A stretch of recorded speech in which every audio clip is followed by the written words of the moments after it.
നേടിയെടുക്കാൻ കഴിയും. ഇതിന്റെ ഫലത്തിന്റെ അടിസ്ഥാനത്തിൽ പൊതുവെ ചർച്ചയും എല്ലാ പാർട്ടികളും ഇത് സംബന്ധിച്ചുള്ള പരിശോധന ഈ പാലക്കാട് മണ്ഡലത്തിലെ വിവാദങ്ങളൊക്കെ ശരിക്കും UDF-നല്ലേ ഗുണം ചെയ്തത്. ഓരോ ട്രോളി അടക്കം പല ചർച്ചകൾ അവിടെ നടന്നു. അവസാനം ഒരു അങ്ങനെയൊന്നും ഇലക്ഷൻ കാലത്ത് വിലയിരുത്താൻ കഴിയുന്നില്ല. പാലക്കാട് ഇടതുപക്ഷ ജനാധിപത്യ മുന്നണിക്ക് മുൻ തെരഞ്ഞെടുപ്പുകളിൽ കിട്ടിയതിനേക്കാളും വോട്ട് കിട്ടിയിട്ടുണ്ട്. എല്ലാ തെരഞ്ഞെടുപ്പുകളിലും ഇടതുപക്ഷ ജനാധിപത്യ മുന്നണി 3-ാം സ്ഥാനത്താണ് പാലക്കാട് കഴിഞ്ഞ കുറെ തെരഞ്ഞെടുപ്പുകളിൽ. ആ സ്ഥിതിയാണ് ഇപ്പോഴും തുടരുന്നത്. എന്നാലും തെരഞ്ഞെടുപ്പിൽ മുന്നേറുന്നതിന് വേണ്ടിയുള്ള വലിയ ശ്രമം പാലക്കാട് ഞങ്ങൾ നടത്തിയിട്ടുണ്ട്. ശ്രദ്ധേയമായ ത്രികോണ മത്സരം എന്നുള്ള നിലയിൽ പാലക്കാട് ഉയർന്നു വന്നിരുന്നു. അതെല്ലാം അവിടെ ഉണ്ടായിട്ടുള്ള കാര്യമാണ്. ഇതിന്റെ എല്ലാം അടിസ്ഥാനത്തിൽ പാലക്കാടിന്റെ അനുഭവങ്ങൾ വെച്ചിട്ടും ഞങ്ങളുടെ ദൗർബല്യം എന്താണെന്നുള്ളത് വളരെ വിശദമായ പരിശോധനയ്ക്ക് വിധേയമാക്കി ജനങ്ങളുടെ താല്പര്യങ്ങൾക്കനുസരിച്ച് രാഷ്ട്രീയമായ നിലപാടെടുക്കുന്നതിന് ഞങ്ങൾ ശ്രമിച്ചിട്ടുണ്ട്. ഇനിയും തുടർന്നും അത്തരമൊരു നിലപാട് ഈ കാര്യത്തിൽ ഞങ്ങൾ സ്വീകരിക്കും.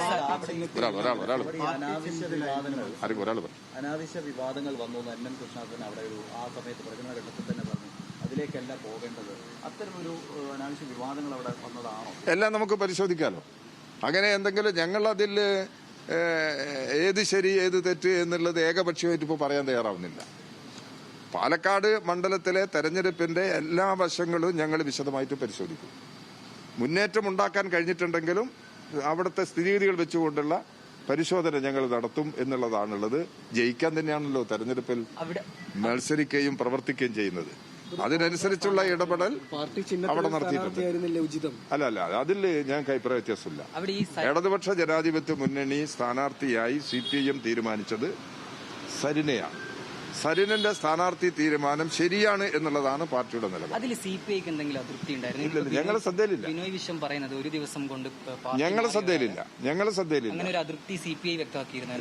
ഇല്ല. CPI അങ്ങനെ ഒരു അതൃപ്തി വ്യക്തമാക്കിയിട്ടില്ലല്ലോ.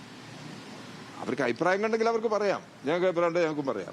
പക്ഷേ തെരഞ്ഞെടുപ്പിന്റെ ഘട്ടത്തിലൊന്നും അത്തരം ഒരു അതിർത്തി ആരും പ്രകടിപ്പിച്ചിട്ടില്ല. അതിൽ CPM ആണ് സ്ഥാനാർത്ഥിയെ നിശ്ചയിക്കേണ്ടത്. CPM സ്ഥാനാർത്ഥിയെ നിശ്ചയിച്ചത് ശരിയായിരുന്നു. സരിനെ സ്ഥാനാർത്ഥിയെ നിശ്ചയിച്ചത് ശരിയായിരുന്നു. സരിനെ ഇനിയും അവിടെ ഇടതുപക്ഷ ജനാധിപത്യ മുന്നണിയുടെ മുന്നേറ്റത്തിന് വേണ്ടി സാധ്യമായ എല്ലാ നിലയിലും സരിൻ ഉപയോഗിക്കുക, ഒരു കേഡർ എന്നുള്ള നിലയിൽ സരിൻ ഉപയോഗിക്കുക എന്ന സമീപനം തന്നെയാണ് ഞങ്ങൾ ഈ കാര്യത്തിൽ സ്വീകരിക്കുന്നത്.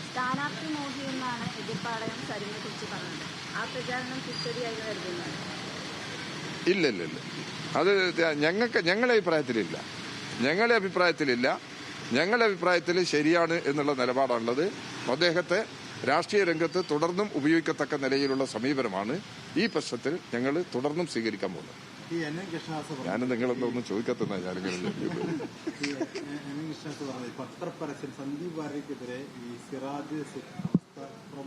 അതിൽ ഈ പ്രശ്നങ്ങളൊക്കെ ഇടും. സാധാരണ നിലയിൽ എല്ലാ കാലത്തും പത്രങ്ങൾക്ക് എല്ലാ രാഷ്ട്രീയ പാർട്ടികളും പത്രങ്ങൾക്ക് പരസ്യം കൊടുക്കാറുണ്ട്. അതുപോലെ തന്നെ ഈ തവണയും ഇടതുപക്ഷ ജനാധിപത്യം പത്രപരസ്യം കൊടുത്തിട്ടുണ്ട്. അത് തീരുമാനിച്ചു കൊടുത്താണ്. അത് പരിശോധിച്ചിട്ടേ പറയാൻ പറ്റുള്ളൂ. ഇതിൽ നമ്മൾ കാണേണ്ടത് കേരളം ഇതിൽ നിന്നൊക്കെ വ്യത്യസ്തമായി കേരളം നേരിടുന്ന ഒരു ഗൗരവമായ പ്രശ്നമുണ്ട്. അത് ഈ വർഗീയതയുടെ നിലപാടുകൾ തന്നെയാണ്. മതരാഷ്ട്രവാദത്തിന് വേണ്ടി നിലപാടെടുക്കുന്ന RSS നേതൃത്വത്തിലുള്ള സംഘപരിവാർ ശക്തികൾ, അവരാണ് കേന്ദ്രത്തിൽ അധികാരത്തിലുള്ളത്. അത് വളരെ അപകടകരമായ നിലയാണ്. മതരാഷ്ട്രവാദത്തിന്റെ നിലപാടെടുക്കുന്നവരാണ് SDPIയും ജമായത്തും. ഈ രണ്ട് പാർട്ടികളും മതരാഷ്ട്രവാദത്തിന് വേണ്ടിയുള്ള നിലപാടെടുക്കുന്നവരാണ്. ഇതിൽ ഈ വിഭാഗങ്ങളുമായിട്ട് ഒരു തരത്തിലും ധാരണ ഉണ്ടാക്കാൻ പാടില്ല എന്ന നിലപാടാണ് ഇടതുപക്ഷ ജനാധിപത്യ മുന്നണിക്കുള്ളത്. നിർഭാഗ്യവശാൽ കേരളത്തിൽ SDPIയും ജമായത്തും തമ്മിൽ അവരെ യോജിപ്പിച്ച് UDFന്റെ പക്ഷത്ത് ഉറപ്പിച്ചു നിർത്താനുള്ള ശ്രമമാണ് ഇന്ത്യൻ യൂണിയൻ മുസ്ലിം ലീഗ് നടത്തിയിട്ടുള്ളത്. അതിന് അവർ തന്നെയാണ് ഒരു പരിശോധന ഈ കാര്യത്തിൽ നടത്തേണ്ടത്. രാജ്യത്തിന്റെ ജനങ്ങളുടെ ഭാവിയുടെ കൂടി നിലവെച്ചുകൊണ്ട് അവർ തന്നെയാണ് പരിശോധിക്കേണ്ടത്.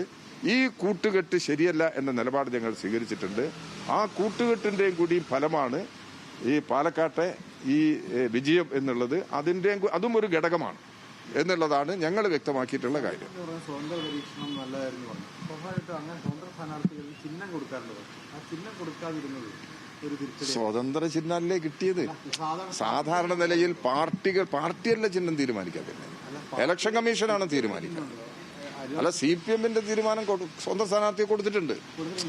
അതാണ് നിങ്ങളത്. അല്ല, അത് ഇത്തവണ നമ്മൾ അതിൽ വ്യത്യസ്തമായി തികച്ചും സ്വതന്ത്ര സ്ഥാനാർത്ഥി എന്നുള്ള നിലയിൽ തന്നെ കണ്ട് അദ്ദേഹത്തിന് പ്രത്യേകം ചിഹ്നം അനുവദിക്കാൻ ചെയ്തിട്ടില്ല. അതുകൊണ്ട് പ്രശ്നമൊന്നും ഉണ്ടായിട്ടില്ല. അത് CPM-ന്റെ വോട്ട് കിട്ടുന്ന കാര്യം തിരിച്ചടി വന്നിട്ടില്ല. വേറെ ഏതെങ്കിലും വോട്ട് പരിശോധിച്ചെങ്കിൽ നമുക്ക് കാര്യങ്ങളെല്ലാം നമുക്ക് പരിശോധിക്കാം. പരിശോധിച്ചതിന് ശേഷം നമുക്ക് ഈ കാര്യങ്ങൾ വ്യക്തത വരുന്നത്. ഇനി ദിവസങ്ങൾ ഇനിയും ചർച്ച ചെയ്യേണ്ടി വരുമല്ലോ. നമുക്ക് ചർച്ച ചെയ്യാം, അതുകൊണ്ട് കാര്യമൊന്നുമില്ല. ഓക്കെ, അത് ഉറപ്പില്ലേ? അതില് നിങ്ങൾ പറഞ്ഞതിലേക്ക് ഒരു കാര്യം ഞാൻ പറയാം. AICC-യുടെ general secretary Shri KC Venugopal ഈ തെരഞ്ഞെടുപ്പിന്റെ ആദ്യഘട്ടത്തിൽ അദ്ദേഹം പറഞ്ഞത്, ഈ തെരഞ്ഞെടുപ്പിൽ ചേലക്കര അസംബ്ലി മണ്ഡലം ഇടതുപക്ഷ ജനാധിപത്യ മുന്നണിയെ പരാജയപ്പെടുത്തണം. അങ്ങനെ പരാജയപ്പെടുത്തലാണ് ഭരണവിരുദ്ധ വികാരം പ്രകടമാക്കാനുള്ള അവസരം എന്ന് KC വേണുഗോപാലാണ് പറഞ്ഞത്. KC വേണുഗോപാൽ പറഞ്ഞിട്ടുള്ള ഈ അഭിപ്രായം നമ്മുടെ സമൂഹത്തിൽ കിടക്കുന്നുണ്ടല്ലോ. ആ അഭിപ്രായം വെച്ച് നോക്കി തന്നെ ഭരണവിരുദ്ധ വികാരമില്ല എന്നുള്ളത് ഈ ചേലക്കരയിലുള്ള വിജയം വ്യക്തമാക്കുന്നുണ്ടല്ലോ. പാലക്കാടും അല്പം വോട്ട് കൂടി. അപ്പൊ ഭരണവിരുദ്ധ വികാരം എന്നുള്ളത് ഈ തെരഞ്ഞെടുപ്പിൽ ബാധിച്ചിട്ടില്ല എന്നുള്ളത് തന്നെയാണ് ഇടതുപക്ഷ ജനാധിപത്യ മുന്നണിയുടെ ഉറച്ച നിലപാട്.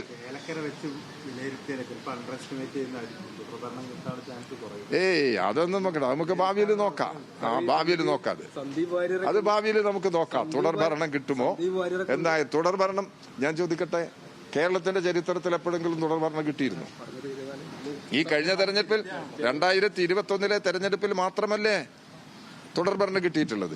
ആ തുടർ ഭരണം കിട്ടാൻ LDF കൺവീനർ TP രാമകൃഷ്ണൻ മാധ്യമങ്ങളോട് പ്രതികരിക്കുകയായിരുന്നു. പാലക്കാടും ചേലക്കരയിലും ഒക്കെ തന്നെ LDF-ന് മുന്നേറ്റമാണ് ഉണ്ടായിരുന്നത്. ചേലക്കരയിൽ കൃത്യമായ വിജയം ഉറപ്പിക്കാൻ കഴിഞ്ഞു. ഒപ്പം സംഘടനാ ദൗർബല്യം എന്തെങ്കിലും ഉണ്ടെങ്കിൽ പരിശോധിക്കുമെന്നും വ്യക്തമാക്കിയിട്ടുണ്ട്.